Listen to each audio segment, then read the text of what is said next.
Hello students, scholars and dear colleagues. Welcome here. We are meeting after a gap of more than 1 week because we engaged tutorial classes and discussion classes in between. So now I'm back with a new topic. And today we are going to talk about public health, its emergence, definition, and then the main services and provisions included within it. And then the differences between the nomenclature, or you can say the disciplines of public health and community medicine, community health, preventive health, and social medicine kind of thing.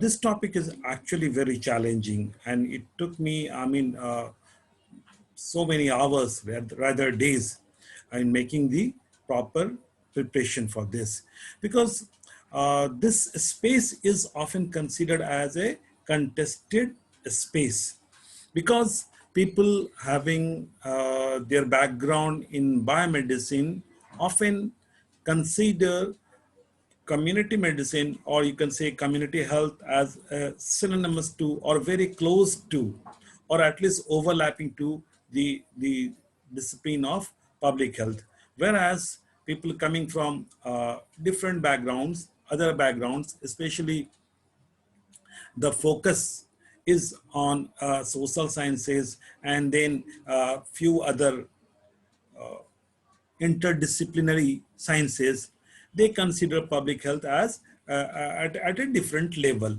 right? So today we will try to understand how public health came into existence, became popular globally, primarily in the United Kingdom and the United States, then how WHO, World Health Organization, defined it and then practiced it, and then how the other disciplines are defined in their scope, and how do we differentiate all these disciplines as of today. So all these things we'll try to address today. And okay, so I'm going to share the PPT as we generally used to follow.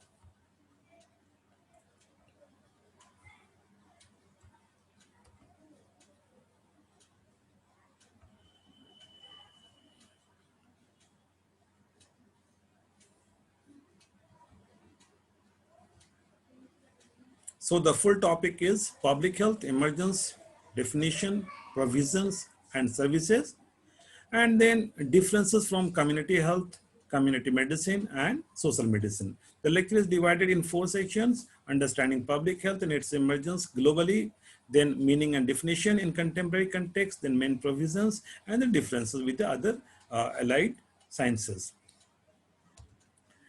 Now, as I was saying, that there are actually contesting spaces or hurdles in defining public health in contemporary context. Let us talk about some of those issues, because unless we uh, try to understand these issues, the problem somehow will remain a problem. So let us begin with those hurdles, identifying those hurdles. Defining public health is a difficult task, at least for 5 different reasons. First is tendency among the followers of clinical approach of biomedicine or other indigenous system of medicine, and even the followers of non-clinical approach, to equate public health with community health, community medicine, preventive medicine, social medicine, etc., or even the government provided health services kind of thing. So I have used here clinical approach. Actually, biomedicine is characterizing itself as a discipline which is following clinical approach. That means some kind of intervention is made at the clinical level, some kind of treatment, some kind of cure is sought by providing some kind of medicines or surgery kind of thing, right? So that approach is largely seen as clinical approach. Now, biomedicine is primarily obsessed with the idea of health science or medical science as a clinical science. So when we talk about public health, they are always trying to find out where is the clinical aspect. And if they somehow fail to find out those clinical aspects, at least in some parts of the world, then they try to relate public health with possibly other disciplines which may find presence of clinical approach like community health, community medicine, or sometimes preventive medicine or social medicine. There are other issues also. We'll talk about these things at a later stage.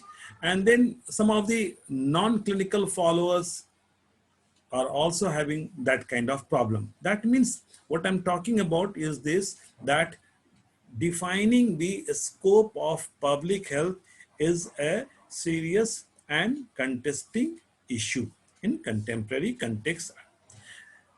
Now, the second issue is this, that public health as such is a very broad topic and it needs involvement of multiple disciplines and approaches. As per the existing evidences, and as we will see the references, contexts, it includes several services, practices, and provisions like uh, water supply, sewer system, public hygiene, provision for food and nutrition, street light and electricity, housing, sanitation, control over adulteration, then traffic rules, hospital and medicine system, nursing system, disease surveillance, epidemiological and demographic provisions, then emotional and psychological environment to address the mental health related issues, then cost, that is health expenditure, then health coverage, then health insurance, policies, then age cohort, gender, class related issues. That means public health is actually addressing so many conditions, or you can say every condition or provision which is influencing the health related issues at a macro level.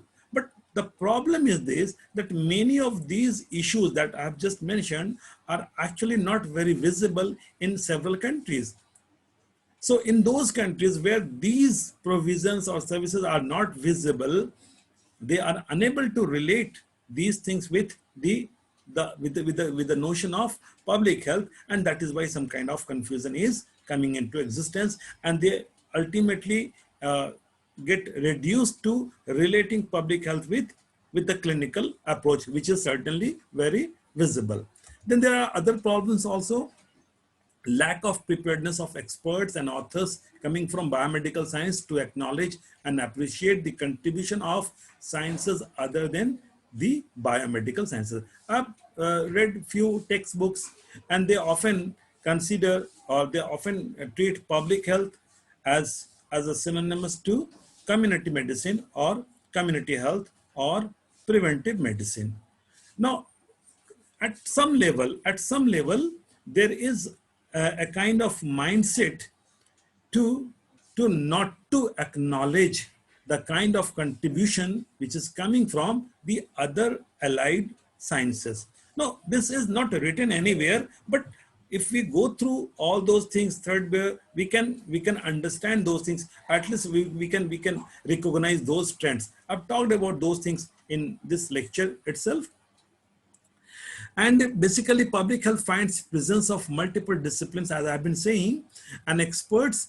And actually, these experts are coming from different domains or fields, like epidemiology. They are epidemiologists, demographers, economists, statisticians, sociologists, environmental scientists, then clinical healthcare providers also, and non-clinical healthcare providers also, and administrator. So actually, it includes clinical as well as non-clinical healthcare providers, but it is not remaining confined to them. It goes beyond them. That means public health, as per the existing understanding, goes beyond the clinical and non-clinical understanding on health. It talks about the larger or the macro environment within which the whole context of health is situated. And then actually there is lack of will on the part of the government, because when we take into consideration the macro environment, that means it seeks huge investment, and sometimes governments, because of poor expenditure or investment, they want to avoid or skip such definitions. However, the goals of health for all or millennium development goal and sustainable development goal make those targets or approaches visible. Public health goal is much visible in these MDG and SDG targets. And then the fourth point is this, that the specializations and super specializations within biomedical sciences are increasing day by day. Actually, there are disease and organ related specializations is coming into existence every day. So within biomedical science or medical sciences, the specializations and the super specializations are increasing with such a magnitude that often some kind of confusion is prevailing or coming into existence related to public health and other things. So these are the basic hurdles. Keeping in mind these hurdles, we have tried to make progress in this topic, and we'll try to address these issues one by one, right? So first of all, we'll talk about emergence of the idea of public health and then official use of the term in United Kingdom, United States, and by WHO, right? So public health measures have developed in almost all human societies in some or other form. I mean, whenever we talk about public health, or for that matter, community health, or for that matter, community medicine, or for that matter, biomedicine, then we go back to the similar background. So I have avoided a detailed discussion on the history of medicine, because invariably the background is going to remain same. But here I have mentioned only few things. For example, a few examples would include quarantine of leprosy victims in the Middle Ages. Now, when leprosy was prevailing, then some mechanism of quarantining those leprosy victims was prevailing. Now, what I'm telling here, that quarantine as such is not a medical intervention, but it is a kind of social intervention, right? Or for that matter, efforts to improve sanitation following the 14th century plague epidemic. When plague prevailed, then some kind of practices related to sanitation and cleanliness, basically sanitation, came into existence. Now this again, the practices related to sanitation are actually non-clinical interventions. So population increase in Europe brought with them increased awareness of infant death and a proliferation of hospitals. So some kind of how to prevent infant mortality kind of thing, these concerns also came into existence.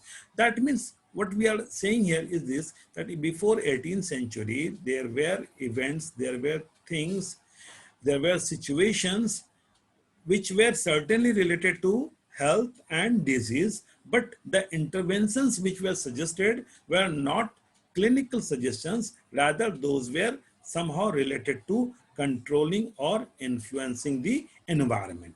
And that is why this focus on the environment is actually becoming important in our discussion related to public health.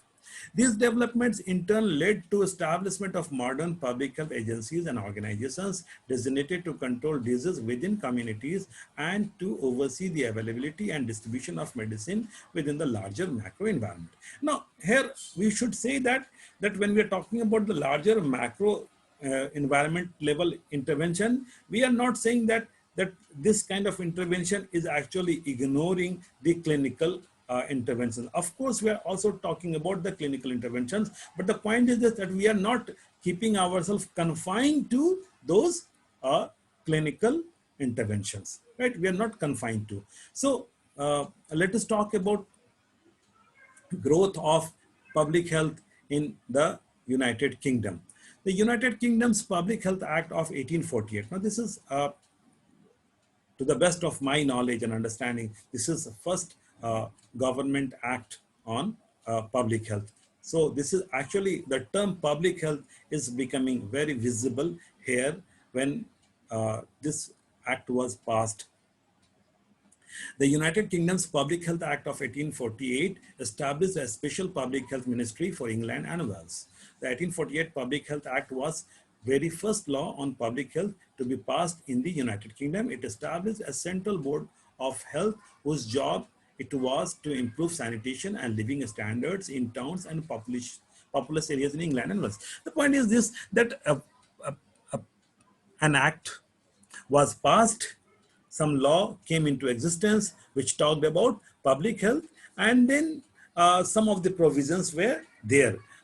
This act was actually initiated by Edwin Chadwick, who was a social reformer, and there is one very popular book written by Chadwick, The Sanitary Conditions of the Laboring Population of Great Britain. So this act actually talked about few provisions. We need to talk about them. And it talks about improved drainage and provisions of sewer. Then the removal of all refusal from houses, streets and roads. The provision of clean drinking water, the appointment of medical officer for each town. So primarily, we can see that there are provisions related to sanitation, then safe drinking water, and then a medical officer. Now, it's not just talking about the environmental issues. It's also talking about the appointment of the medical officers. Then there are several other things also that you can go through. But important thing here is this, that another act, actually Public Health Act 1875 got passed, and it made a significant advancement in the domain of, or in the field of, public health in England. Its purpose was to codify previous measures aimed at combating filthy urban living conditions which caused various health threats, including the spread of many diseases such as cholera and typhus. So actually we need to recall here, we talked about these things in our earlier lectures also, when we talked about emergence of biomedicine, and basically we talked about germ theory also there. But in 1840s, 50s, 60s, this time period is actually known as the time period of public health movement, and it has witnessed several epidemics in Europe in the aftermath of Industrial Revolution. So through these public health acts, actually some kind of facility and amenities were sought to provide to people, and it was largely considered that, but because of lack of these public amenities, actually England is witnessing rise of those epidemics and diseases. This the Public Health Act 1875 talks about few additional things also. For example, it talks about the lodging and housing conditions, right? So here, purchase, repair or create sewers was talked about. The earlier act also talked about the sewer system and the water supply, but here it also talks about the lodging and the housing conditions, and then establish bylaws for controlling new streets and buildings. So actually the living conditions are also taken into consideration. The overall environment in which people live, or the social situations in which people live, have been taken into consideration. So the focus is visible, the direction is visible, and that's why we were talking about the clinical and the non-clinical aspect. The focus is not on the treatment at the individual level. Rather, the focus is on providing better amenities and facilities at a larger macro or societal level. Then we need to talk about this use of the term public health in the United States. There are few important things. The United States Department of Health and Human Services, that is often referred as HHS, is a cabinet level executive branch department of the US federal government as of today. And then the United States Public Health Service is a division of the Department of Health and Human Services concerned with the public health. The Public Health Service Commission Corps, PHSCC, is the federal uniformed service of the United States, public health service and is one of the 8 uniform services of the United States. So as of today, public health is very much part of the health services, right, and the ministry. But uh, what is the background of this? So for that, we need to go to the next paragraph. The origin of USPHS can be traced to the establishment of a system of marine hospitals in 1798. In 1870, these were consolidated into the Marine Hospital Service and the position of Surgeon General was established. In 1889, the Public Health Service Commission Corps was established. I have given the brief background. You can ignore the background, but only relevant information from the perspective of public health is this, that in 1889, the Public Health Service Commission Corps, PHSCC, was established. As the system's scope grew, it was renamed the Public Health Service in 1912. So in 1912, basically just prior to the First World War, the Public Health Service term became very popular. Now it is important to remember here that the American Public Health Association was formed in 1872. So as I referred here, in 1870, these were consolidated into Marine Hospital Service, and when those Marine Hospital Services were getting consolidated, by the time this Public Health Association also came into existence. That means we can identify very conveniently that the term public health was popular in the US in the decade of 1870s itself. That means in the United Kingdom, the term public health became popular in 1840s, and then in the US, it became popular in the 1870s, just after that. Now we come to a larger body, that is World Health Organization. That how does World Health Organization treat this thing? The expert committee of World Health Organization on Public Health Administration in 1952 has defined public health. So we have seen emergence of public health in the United Kingdom and then the United States, but so far we have not addressed, we have not taken up any comprehensive definition of WHO, because actually definitions were not available. Those were evolving. Now, when WHO came into existence, it started to organize the things, systematically define the things, and one of the important, rather most important task was to define public health, and it provided a very important, very systematic definition. Although this definition is itself having a background, but we are not going into that. We are simply trying to understand what does,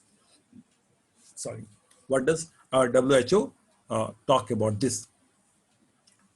We need to remember this definition.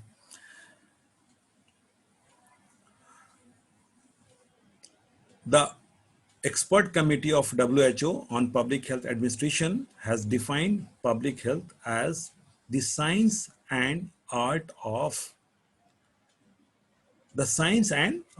right? We need to remember it talks about science and art of, right? So somehow in the very first sentence, in the very first few words, it says that it's more than the biomedical science. That is why the term science and art of.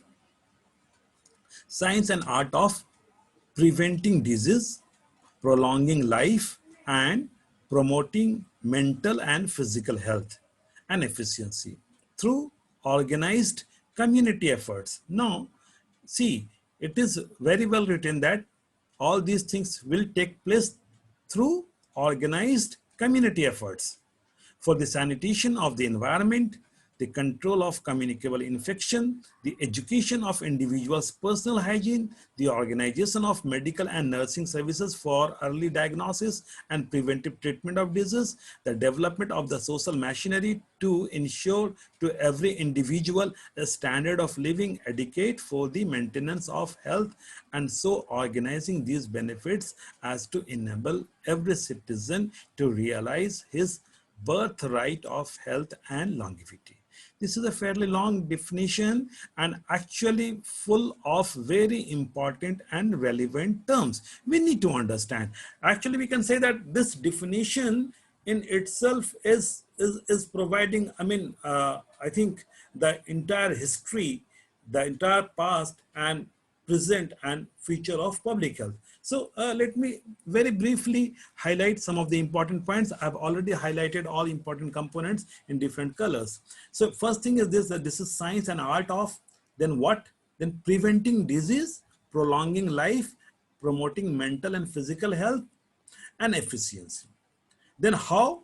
Through organized community effort. Now, this is what I'm talking about, the clinical approach. Actually, it goes beyond the clinical approach and it talks about the community effort. That means whatever efforts we can make at the at social level, at community level, at the level of our group living. So through organized community efforts for sanitation of the environment is there, sanitation is there, control of communicable infection. So communicable and non-communicable, communicable which is actually spreading fast and targeting the whole population, often affecting the whole population instead of targeting. Then control of communicable infection, then education of individuals' personal hygiene. Now, personal hygiene is important and educating people is important. Now, educating people, that means making intervention at the macro environmental level.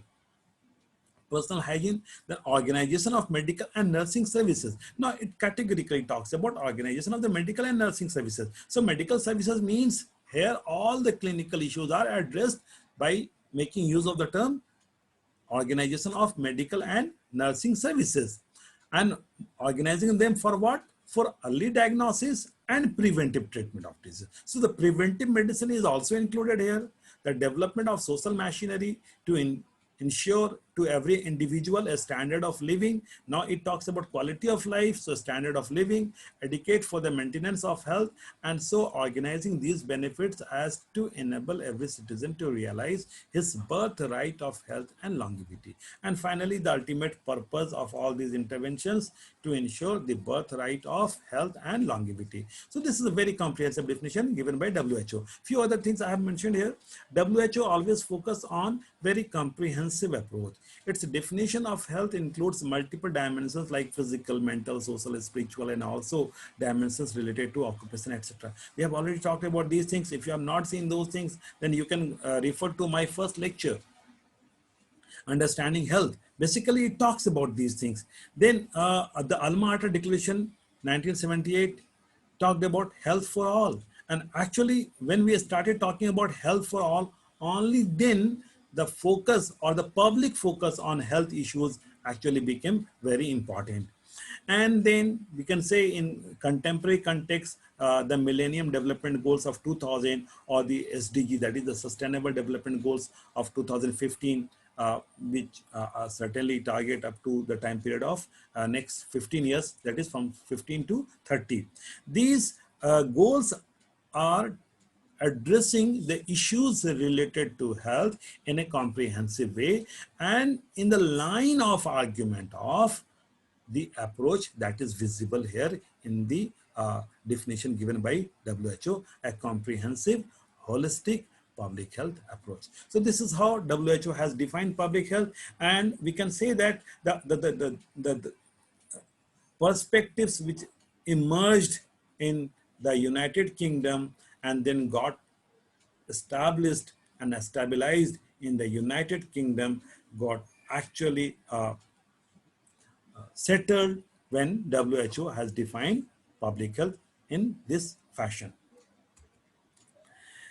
However, as we have stated that it was a hurdle because some of the provisions and services included in public health are not visible in several of the developing countries. So the focus of the developed world and developing world are different, right? In developing world, sanitation problems and limited medical resources persist. Infectious disease are most significant threat to public health, right? So immunization and infection, etc., sanitation, these are the larger concern. So public health in developing world is actually focusing largely on these issues because these are the serious issues, and many of these issues actually seek clinical approach, right? So it goes simultaneously, but the developed world has almost controlled many of these things, so they are focusing on other things. They are focusing on the non-communicable disease. I mean, keeping aside the issues related to COVID-19, which is again bringing back the communicable disease at the focus of the world over. I mean, it has become a global pandemic, and it has created challenges of a very different type. But before this, actually the industrialized nations had almost controlled the spread of communicable disease, and their focus was on non-communicable disease like cancer, heart attack, strokes, etc., or maybe due to that accidental deaths, so road and safety, etc., etc., then driving related things and several other things. But the point is this, that the focus is to control the preventable deaths, the premature mortalities. So the focus of public health in developing countries may differ from the developed or the industrialized countries.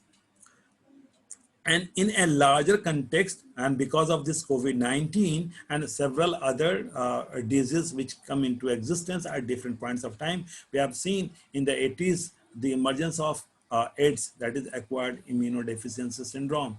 And at a later stage, we have seen SARS and MERS and several other communicable diseases also. So what is happening, that the new challenges are coming into existence, and public health, the notion of public health, the perspectives and the paradigms and the frameworks within public health basically try to address, try to control the situations emerging because of those challenges. So we can say that public health is an evolving discipline. Certainly it is a discipline which is not which is making use of multiple disciplines, which is interdisciplinary in its nature, and it's also evolving.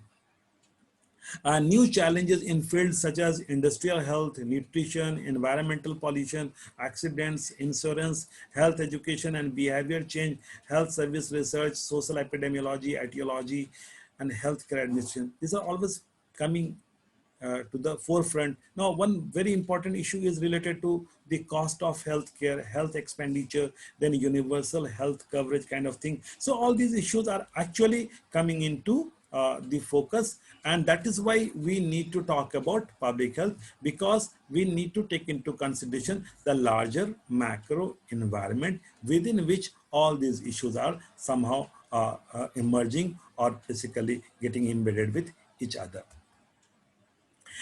Uh, I have mentioned the issues related to political economy, that is the finances, and then the political ideology, the system of governance, because we know that the policies are playing very important role, but the policies are actually the instruments which are coming into existence because of governance and the welfare orientation of the governments. So there are issues related to ideology, political commitment, will of the government, and then there are several other issues related to kind of inequality which is existing or prevailing. Some of the countries are witnessing only class related inequalities, but other countries are witnessing structured inequalities, especially caste, race, gender kind of inequalities. So all these situations actually create very typical environment, and health inequality and health deprivations become very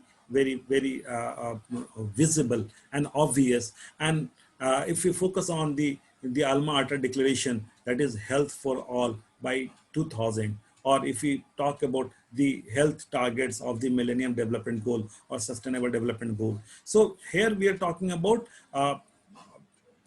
reaching to the all possible sections of the society. The goal is to provide health to all.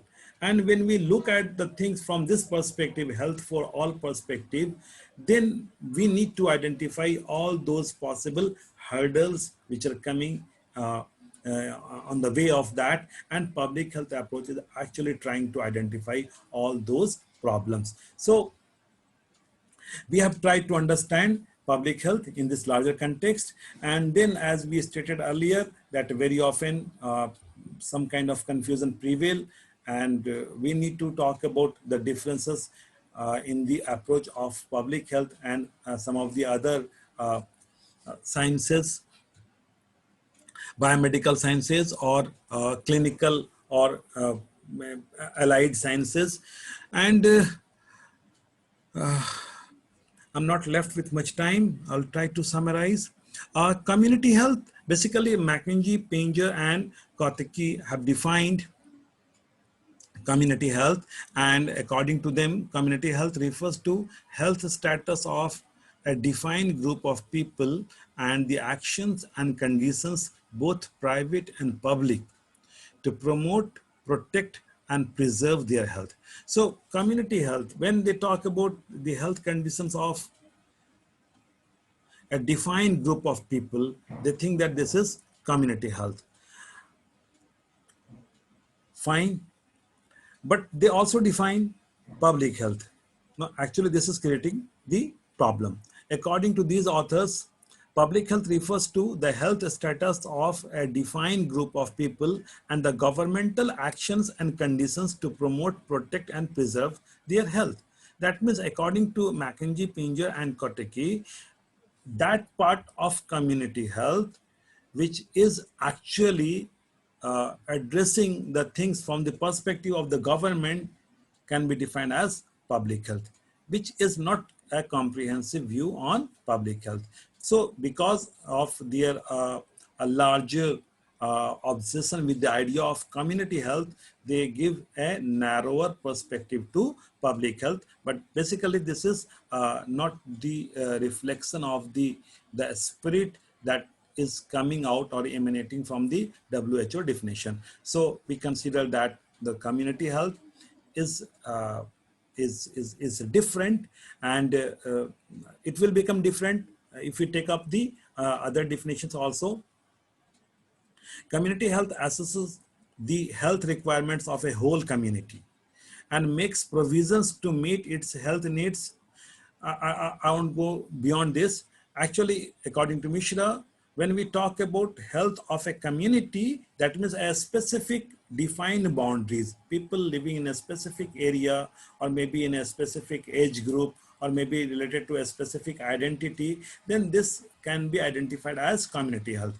If we follow this definition, then certainly it becomes one of the, you can say, subsets of public health. Public health is appearing as a larger set, and community health is appearing as a subset of this. Whereas in the first definition, community health is appearing as a larger set and public health is appearing as a subset.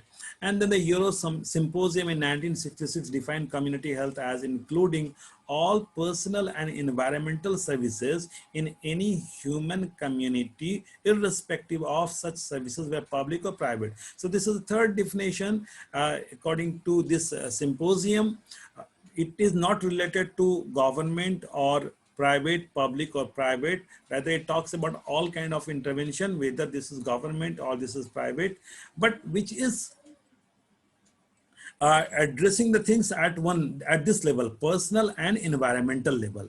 So here, community health is again presented as some kind of parallel to public health, right? So this definition is given by this. Basically, context is highlighted by Park, and Park has very often talked about public health in the context of preventive medicine, or some sort of, I would say that public health could not attract the kind of attention that it should have attracted in that book written by Park, or earlier Park and Park.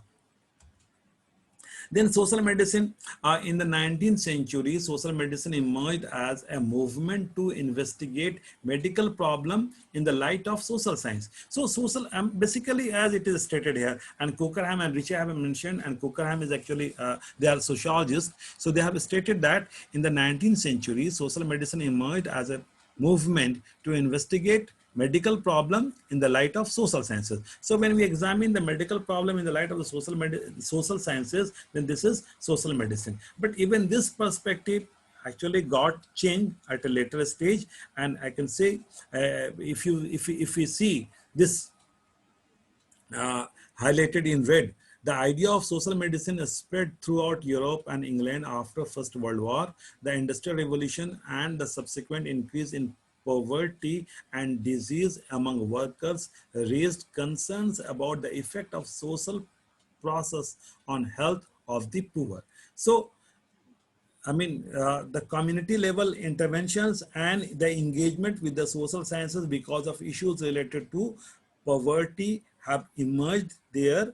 And then Park has defined it as a new orientation of medicine to the changing needs of man and society.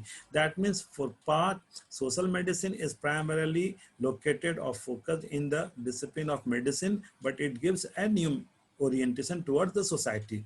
So here some kind of confusion is created, and somehow the concept of social medicine is is is included within the framework of biomedicine. Then community medicine and preventive medicine, these two terms have also been explained, and actually very often some kind of confusion is also prevailing.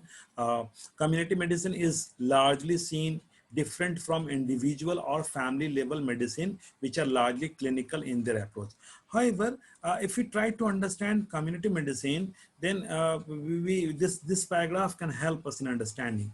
I have quoted some other authors also in the next slide.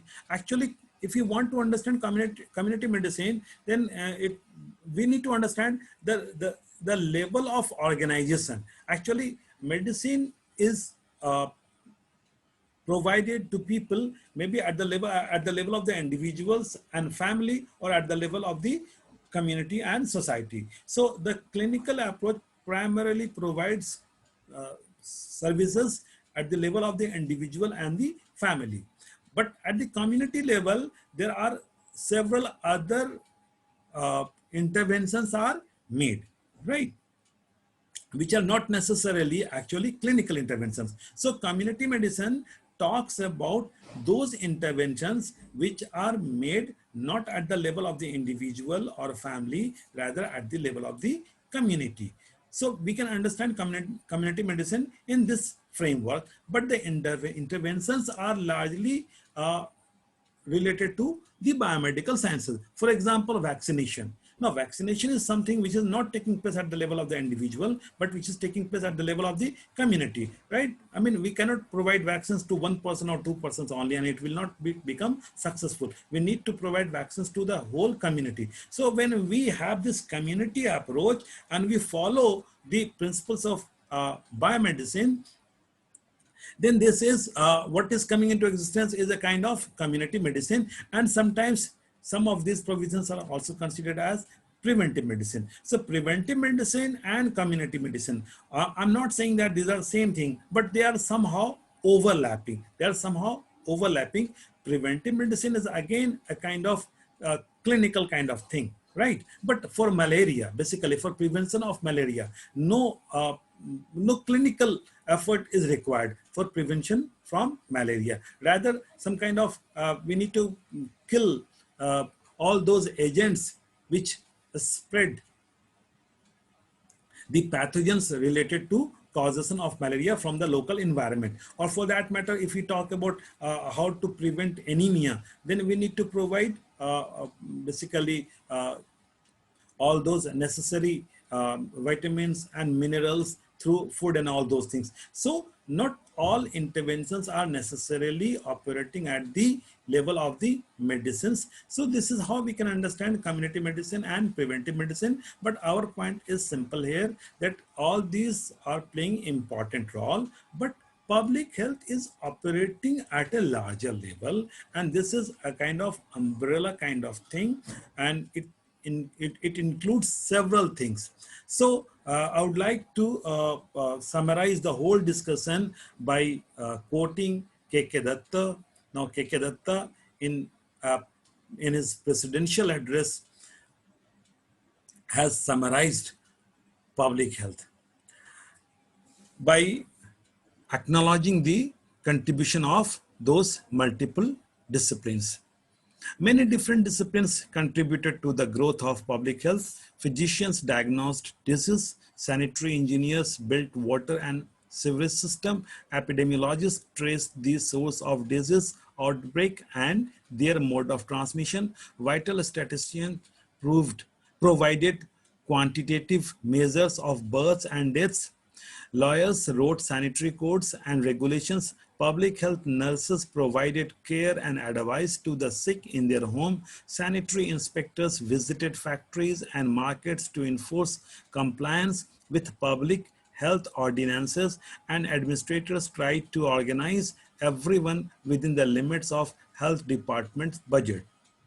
Public health thus involved economics, sociology, psychology, law, statistics, and engineering, as well as biological and clinical sciences. Soon, another important and emerging branch of medicine, that is microbiology, became an integral part of public health. Public health during the 19th century was around sanitary regulations, and the same underwent changes. So, this very comprehensive explanation or clarification on public health is, I think, can make further clarification. And before I close this discussion, I would like to quote Anand Krishnan. Anand Krishnan is in the Center for Community Medicine, All India Institute of Medical Sciences, New Delhi. And I'm simply quoting one paragraph from his paper. I've given the references of his paper, and this paragraph I have highlighted in bold. While in UK, medically trained people always had the upper hand in public health, in United States, it was initially led by engineers, biologists, and few social scientists. There are references which can be traced in the paper. However, the credit for establishing public health as a separate profession by creating training for public health professionals goes to the Welk-Rose report, which led to the establishment of schools of public health in United States in 1916.